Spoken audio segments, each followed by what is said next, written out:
Hi అండి.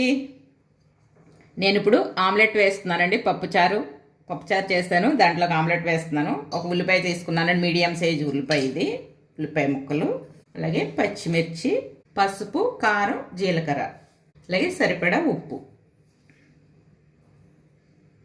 ఇవన్నీ కలిసేలా నేను కొంచెం అప్పడాల కర్రతో ఇలా చేసుకుంటానండి. నేను ఇది ఇలా అంతా కలిసే వరకే అండి, మరి మెత్తగా అవి చేయకూడదు.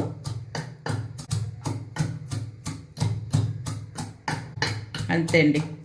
అలా ఈ ఉప్పు, కారం, పసుపు ఇవన్నీ బాగా కలిసిపోతాయి. నేను ఎప్పుడు వేసిన ఇలాగే వేస్తానండి ఆమ్లెట్ నేను. అలాగే దీనికి 2 ఎగ్గులు వేస్తున్నాను నేను.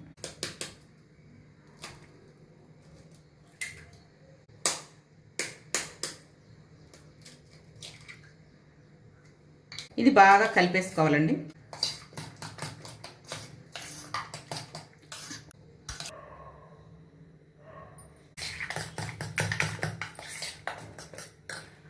స్టవ్ మీద ఆయిల్ పెట్టానండి, రేక్ పెట్టి ఇప్పుడు వేసేస్తున్నాను. ఇది ఇలా మీడియం మంట మీద కాల్చుకోవాలండి ఆమ్లెట్ని. ఇదిగోండి, ఒకవైపు అయితే కాలిపోయింది, నేను తిరిగేస్తున్నాను. కొంతమంది ఉల్లిపాయలు అవి లేకుండా వేసుకుంటారండి, కొంతమంది ఇలా వేసుకుంటారు, కొంతమంది అల్లం వెల్లుల్లి పేస్ట్ కూడా వేసుకుంటారండి. అది ఎవరిష్టం. నేనైతే ఇలా వేస్తాను.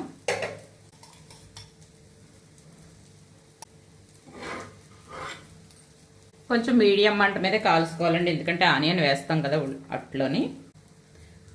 అండి, ఆమ్లెట్ రెడీ అయిపోయింది. ఇప్పుడు వేడి వేడి అన్నంలో పప్పుచారు వేసుకుని ఆమ్లెట్ వేసుకుని తింటే సూపర్ ఉంటుందండి. టమాటో, మునక్కాడ, వంకాయ వేసి పప్పుచారు చేశాను. రైసు,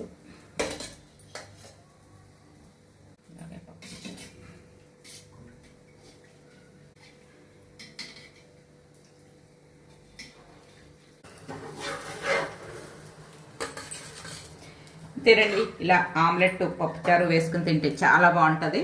నేను చేసిన ఆమ్లెట్ కనుక మీకు నచ్చినట్లయితే, నా పద్ధతిలో నేను చేస్తాను, అది మీకు నచ్చినట్లయితే నా ఛానల్కి ఒక లైక్ చేయండి, సబ్స్క్రైబ్ చేసుకోండి. Okay friends, bye.